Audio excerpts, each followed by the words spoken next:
ज्ञान की हवा चलने वाली है। Hello everyone and welcome back to Shri school podcast library class. और लौंडे, काम कर रहे हो कि नहीं कर रहे हो?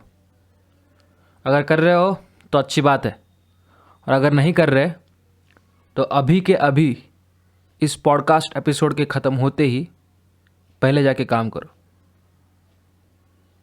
जी हाँ, जहाँ जहाँ श्वेता गंगवार का नाम आता है ये लाइंस आनी चाहिए। और अगर आप श्वेताब गंगवार को जानते हैं तो आपने ये लाइंस पहले भी सुनी होंगी।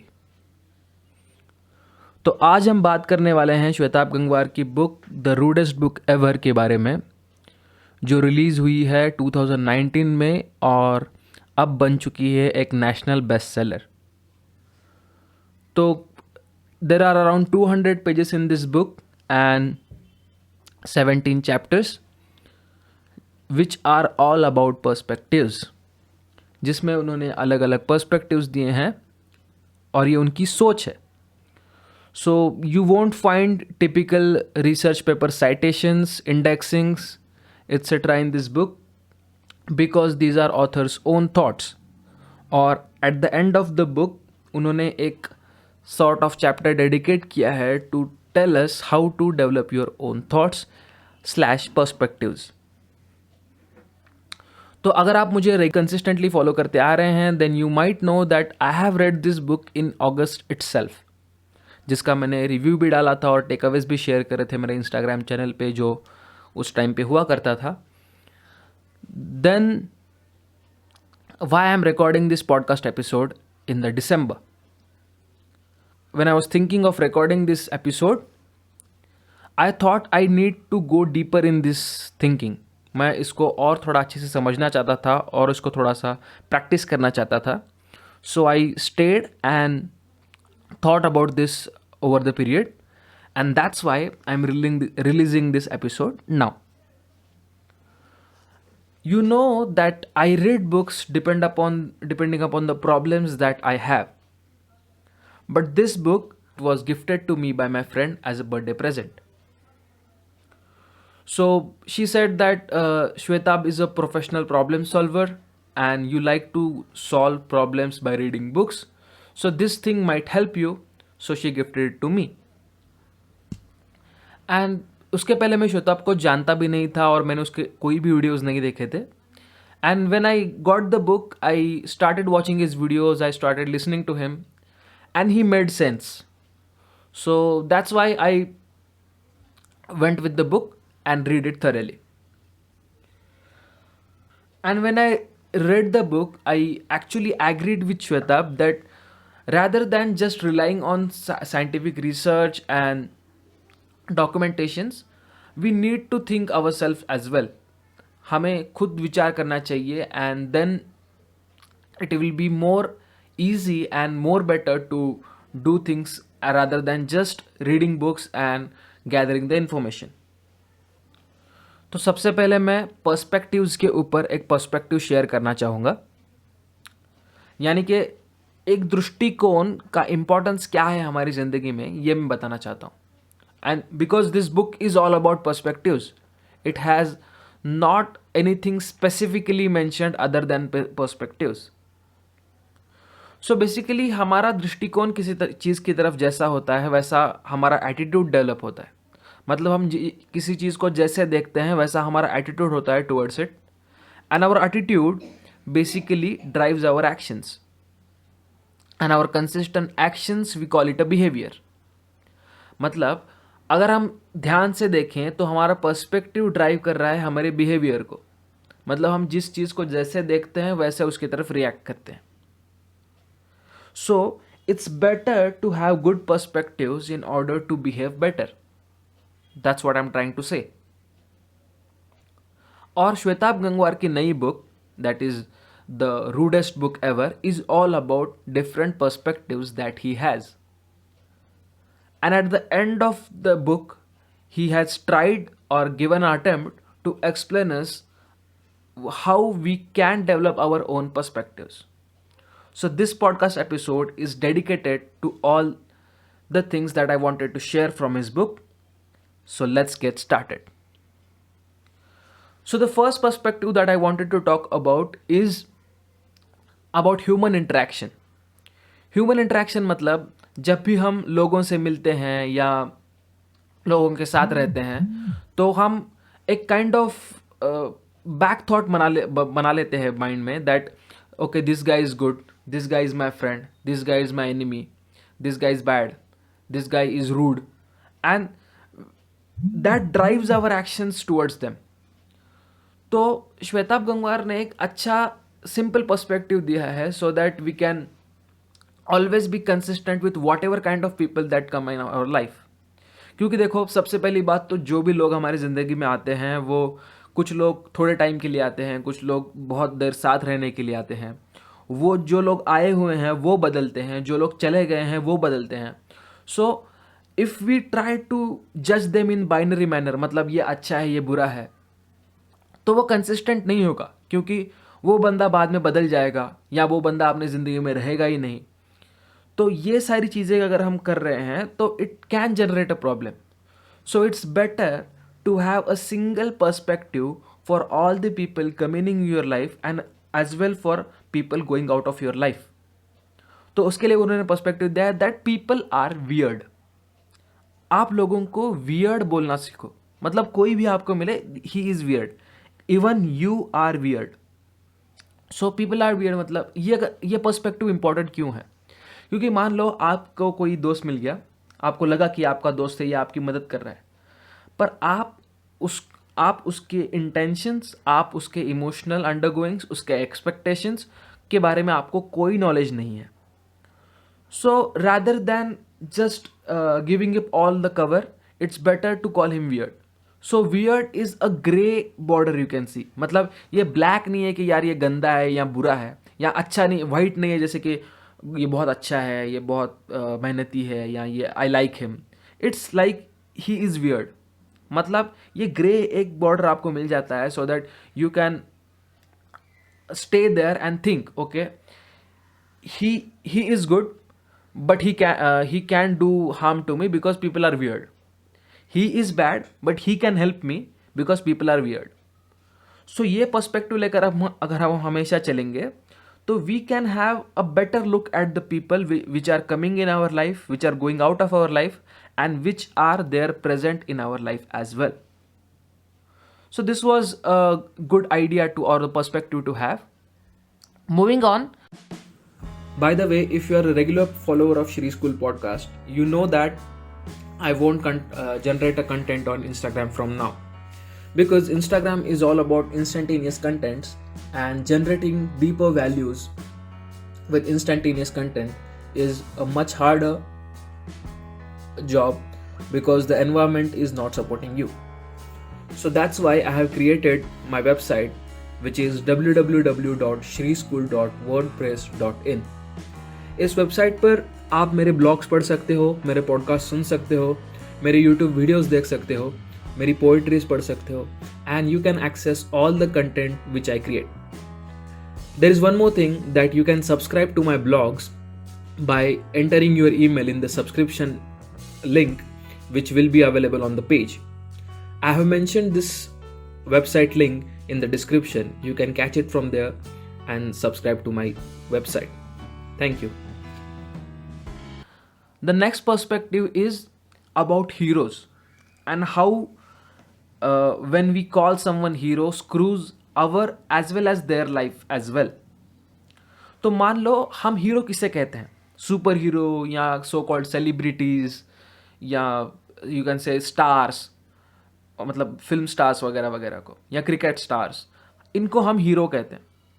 और एक हीरो हमारे लिए एक ऐसा आइडियल इंसान बन जाता है, इंसान भी नहीं रहता कभी कभी, तो एक जिससे हम एक्सपेक्ट ही नहीं कर सकते हो कुछ बुरा करे या बेसिकली हमारे एक्सपेक्टेशंस के साथ कंसिस्टेंट ना रहे, ये हम सोच ही नहीं सकते. क्योंकि अगर वो एक हीरो है तो उसे वैसा ही रहना चाहिए जैसा हम सोच रहे हैं. And that's a big issue because जब भी हम देखते हैं कि यार हमारे बॉलीवुड सेलिब्रिटीज जो होते हैं, हमने देखा कि यार ये तो अच्छे थे, ये कितनी अच्छी एक्टिंग करता है, पर हमें पता चलता है कि यार वो ड्रग्स लेते हैं. And you sort of feel यार कितना बुरा है, ये ड्रग्स करता है, ये कैसा इंसान है ये. And if first of all this not is problem with me, but with some people you can say this problem is consistent, क्योंकि मैं नहीं सोचता किसी के बारे में, सो that's why I don't get problem with this. But I have different heroes, like you might not say that I don't admire different stars like the film stars, but I have different stars like Michael Jordan. Michael Jordan was my hero because जब मैंने वो series देखी थी The Last Dance, it was like I liked him very much, and if he did something wrong then I might lose my mind as well, क्योंकि यार Michael Jordan तो इतने अच्छे थे, ये ऐसा क्यों कर रहे हैं. And this is what happening. So better than this, we should look at the actions that they do. So there are no heroes, but heroic actions are there. मतलब उन्होंने जो काम किया वो एक हीरोइक काम था, बट पर्सनली वो एक इंसान ही है. That's the perspective is good to have, क्योंकि अगर हम देखेंगे कि देखो ये इंसान तो काफ़ी अच्छा है पर इसने ये कर दिया, पर इंसान ने उस फील्ड में अच्छा किया है तो ज़रूरी नहीं कि वो दूसरी फील्ड में भी उतना ही अच्छा करे, या उतनी उसकी पर्सनल लाइफ उतनी फक्ड अप ना हो. ये हो सकता है कि उसकी पर्सनल लाइफ फक्ड अप हो बट वो अपनी बाकी की ज़िंदगी में फोड़ रहा हो. So this can happen. So this is what he was talking about when he said there are no heroes but heroic actions.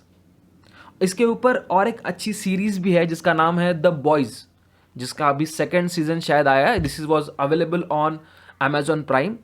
अगर आप इस पर्सपेक्टिव के साथ उस सीरीज़ को देखोगे ना, आपको वो सीरीज़ बहुत अच्छे से समझ आएगी, and you will say that this perspective was the best when you try to make someone hero. क्योंकि आप किसी को हीरो बनाते हो तो आप उसकी लाइफ भी उतनी ही मिजरेबल कर देते हो, क्योंकि he started expecting that he should be like वो कोई मिस्टेक ना करे, या वो हमेशा ऐसे लाइक अच्छा बंदा बन के रहे, तो उसकी लाइफ भी उतनी ही मिजरेबल होती है, क्योंकि उसको he has to live with certain expectations. तो वो बर्डन के अंडर वो हमेशा रहने लगता है, and maybe that's why as well he did something which was not expected by him. तो ये सारी चीज़ें ऐसे प्रॉब्लम्स क्रिएट कर सकती है. So it's better that there are no heroes but heroic actions. The third thing which I wanted to share with you is a philosophy, or you can say a perspective of living life by Zen Buddhists. And it is also very consistent with Shwetab's perspective. So I have read one book called Mindful to Mindful by Om Swami. I think I have talked about its meditation part in second or third podcast episodes of ours. And the next part that I wanted to share with you is, in that book, Swami Om asks that how should we live the life? And answers that first of all, determine on what terms you want to live. Determine your own terms of living, and like pass your life depending on achieving these terms.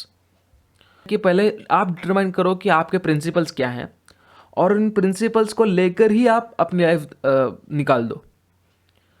And that's what Shwetab also tries to convey in his perspective of You Are a Nation, where he shares that when you want to live like a nation, and as a nation has a constitution.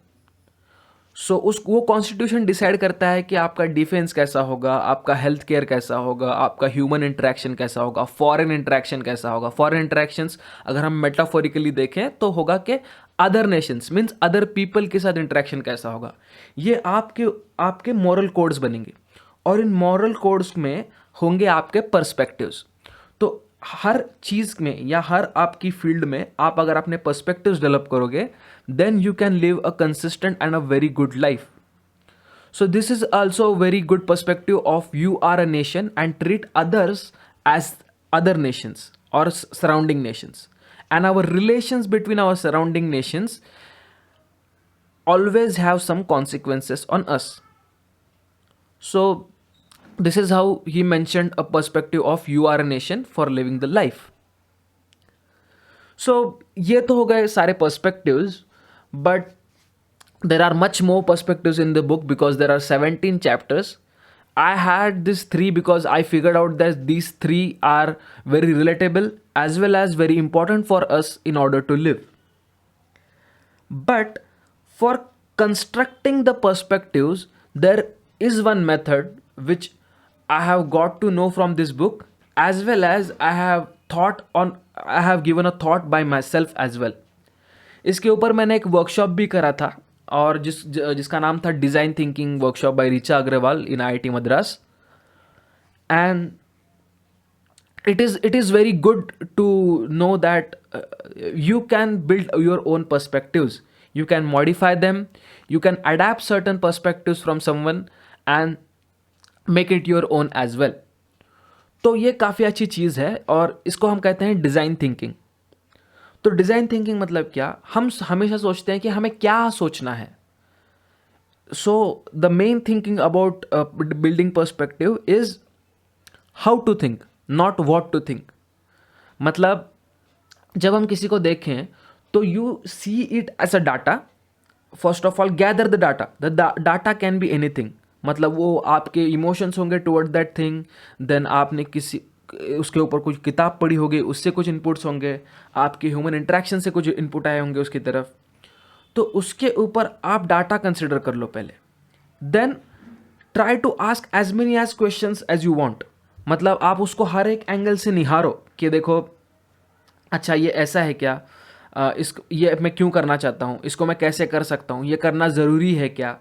ऐसे अगर आप उसको angle से देखोगे, इन I mean to से in this dimension, if you see the problem, then you can come up with your own solutions, and this a collection of solution will build a perspective for you towards the thing, and this perspective will be your way of living, and that's how you build a perspective.